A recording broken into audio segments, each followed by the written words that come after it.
Welcome to সিনেগানি। আমি সৌভিক, আমার সঙ্গে এই মুহূর্তে রয়েছেন অভিনেত্রী শ্রীতমা দে। তো ম্যাডাম, ওয়েলকাম আপনাকে সিনেগানিতে। সবার বলুন কেমন আছেন? ভালো আছি।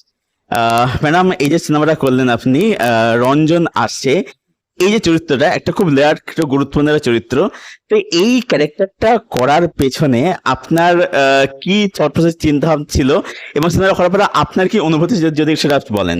সিনেমাটা যখন স্ক্রিপ্টটা আমি প্রথম পাই তখন আমার ভীষণই ভালো লেগেছিল, কারণ এটা প্রচন্ড রকম ভাবে আমাদের আমরা বর্তমানে যেই সিচুয়েশনের মধ্যে বসবাস করছি, আমাদের রাজনৈতিক অবস্থান এবং সামাজিক যা অবস্থান, এই স্ক্রিপ্টটা পড়ে আমার প্রথম যেটা মনে হয়েছিল, আমি পাবলোদাকে এটাই বলেছিলাম যে এটা কি আমাদের সিস্টেমের প্রতিচ্ছবি? তো পাবলোদা বলেছিল হ্যাঁ। তো ডিরেক্টলি সিস্টেম নিয়ে কথা বলা এবং যে সমস্ত জিনিস প্রতিনিয়ত ঘটে চলেছে আমাদের, শুধু আমরা মানে আমাদের সাথে আমাদের আজকে ওয়েস্ট বেঙ্গলে, আমাদের ভারতবর্ষে এবং আমাদের গোটা পৃথিবী জুড়ে যেই সিস্টেমটা বা যেই সিচুয়েশনটা, যেটার মধ্যে আমরা বেঁচে আছি, যেটার মধ্যে আছি, সেইটা আমাদের জীবনে কি প্রভাব ফেলছে এবং কিভাবে ফেলছে, এবং সেটা কতটা ঠিক কতটা ভুল, এই পুরো যে বিষয়টা এবং সেইটা নিয়ে একটা ছবি, সেইটা আমার এই মুহূর্তে দাঁড়িয়ে মনে হয়েছিল যে খুব গুরুত্বপূর্ণ একটা সাবজেক্ট। এই সময়ে এই ছবিটা হওয়া খুব গুরুত্বপূর্ণ, মানে খুবই প্রয়োজনীয় একটা ছবি। তো সেই ছবিটার একটা অংশ হতে পারা আমার মনে হয়েছিল যে আমার কাছে, মানে আমি খুব হ্যাপি হয়েছিলাম যে হ্যাঁ, এরকম একটা ছবির একটা অংশ হতে পারলে আমার নিজের খুব ভালো লাগবে। তো সেটা ভেবেই স্ক্রিপ্টটা শুনে এবং চরিত্রটা শুনে আমার হ্যাঁ করা। যেহেতু আপনি একজন অভিনেত্রী, শেষ হয়ে জানতে চাইবো যে ইন জেনারেল একটা চরিত্র চুজ করার পেছনে আপনার কি থট প্রসেস, কি চিন্তা থাকে, আপনি কি থেকে চরিত্রটা আপনি সিলেক্ট করেন নাকি বা সাইন করেন? প্রথমেই যেটা দেখি সেটা হচ্ছে গল্প। হুম। ছবিটার গল্পটা কি কি বলছে। সব সময় তো আর এরকম ডিরেক্ট বার্তামূলক ছবি আমরা করি না, বা বার্তামূলক ছবি আমরা সব সময় পেয়ে উঠি না। তো সেক্ষেত্রে এই ছবিটার যেমন চরিত্র থেকেও বড় কথা, পুরো ছবিটাই একটা বার্তা। তো এই ছবিটার ক্ষেত্রে আমার কাছে সেটাই একটা প্লাস পয়েন্ট ছিল, মানে সেটাই সব থেকে গুরুত্বপূর্ণ ছিল এই চরিত্রটা করার জন্য। আর অন্যান্য সময় গল্প অবশ্যই দেখি এবং আমার চরিত্রটা কতটা গুরুত্বপূর্ণ সেই গল্পের স্বার্থে সেটা দেখি। চরিত্রটা করলে আমার অভিনেত্রী হিসেবে কোনো চ্যালেঞ্জ আছে কিনা সেটা দেখি। যেখানে অভিনেত্রী হিসেবে চ্যালেঞ্জ থাকে, নিজেকে এক্সপ্লোর করার জায়গা থাকে, সেই ধরনের চরিত্র সব সময় আগে চুজ করে নিই। ওকে। যেহেতু আপনি অভিনেত্রী হিসেবে জিজ্ঞেস করছি যে একটা দু রকমের হয়, এক হচ্ছে ডিরেক্টর, একটা এক হচ্ছে যে মানে ডিরেক্টর পাশাপাশি যে মানে ইম্প্রোভাইজও করছে। তো আপনি কোন ক্যাটাগরি নিজেকে রাখেন আর কি অভিনেত্রী হিসেবে?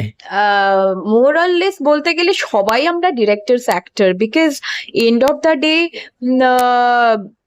সেইটাই গ্রাহ্য হয় যেটা ডিরেক্টর বলেন। বাট আমি সব সময় এটাই পছন্দ করি, বা আমার নিজের একটা প্রসেস থাকে চরিত্র তৈরি করার পেছনে। তখন আমি ডিরেক্টর যেটা চাইছেন সবার আগে তো সেটা শুনি, এবং তার সাথে স্ক্রিপ্ট পড়ার পর, চরিত্রটা নিয়ে ভাবার পর, আমারও যদি নিজের কিছু মনে হওয়া থাকে বা আমার নিজের কিছু বক্তব্য থাকে, সেটা আমি ডিরেক্টরকে জানাই, এবং দুজনের মিউচুয়াল আন্ডারস্ট্যান্ডিং এ একটা জায়গায় এসে তারপরে সে পাঠটা করি। ওকে। যেহেতু আপনি বললেন যে আপনি গল্পে বেশি প্রাধান্য দেন, সেই সময় জিজ্ঞেস করছি যে এখন একটা সমস্যা যেটা বিশ্বব্যাপী দেখা যাচ্ছে যে মানে সাধারণ মানুষ, সাধারণ দর্শকের কবিতার পর দেখতে পাচ্ছি যে ভিজুয়াল জ্ঞান না হলে হলে যেতে চাইছে না, এবং যার ফলে কি হচ্ছে, কোথাও গিয়ে গল্পটা চাপা পড়ে যাচ্ছে কোথাও গিয়ে আর কি। তো এইটা নিয়ে যদি আপনি, সেটা আপনার কি টেক এই বিষয়ে? আমি খুব একটা বিশ্বাস করি না যে ভিজুয়াল গ্র্যান্ডার ছাড়া মানুষ যায় না হলে, কারণ অবশ্যই আমরা এই মুহূর্তে দাঁড়িয়ে দেখছি যে সাউথের ছবি বা বলিউডের বড় বড় ছবি যেগুলোতে গ্র্যান্ডার আছে, সেগুলোতে মানুষজন সবসময় বেশি, সেটা শুধু আজকে বলে না, সেটা বরাবরই মানুষজন সব থেকে বেশি পছন্দ করেন এন্টারটেনমেন্ট। এবার এন্টারটেনমেন্টের সংখ্যা তো এক একটা মানুষের জীবনে এক এক রকম। তো সিনেমাটাও ঠিক সেরকম। তো যেই মানুষ যেরকম ভাবে এন্টারটেনমেন্ট খুঁজে পান, যার যেরকম ভাবে দেখতে পছন্দ, সে সেরকম ভাবে দেখেন।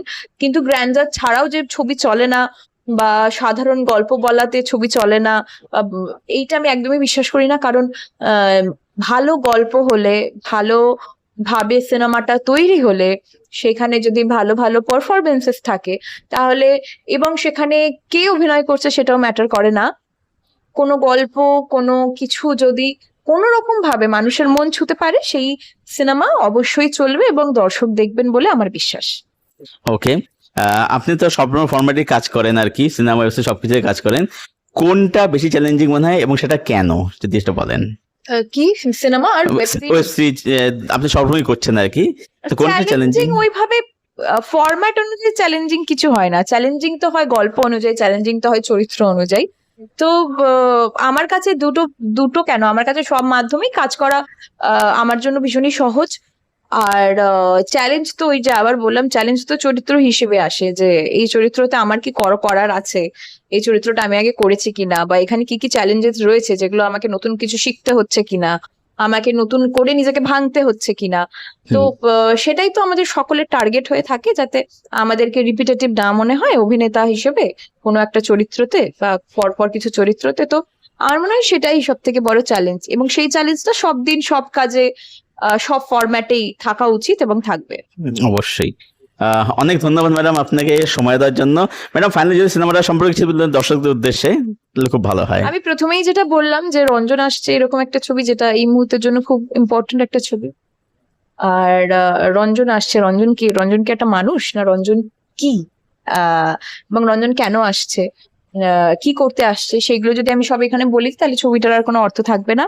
তবে প্রচন্ড রকম রাজনৈতিক ছবি এবং প্রচন্ড স্ট্রেট ফরওয়ার্ড একটি ছবি, এই মুহূর্তে জন্য খুবই খুবই খুবই গুরুত্বপূর্ণ একটা ছবি, খুবই সাহসী একটা ছবি।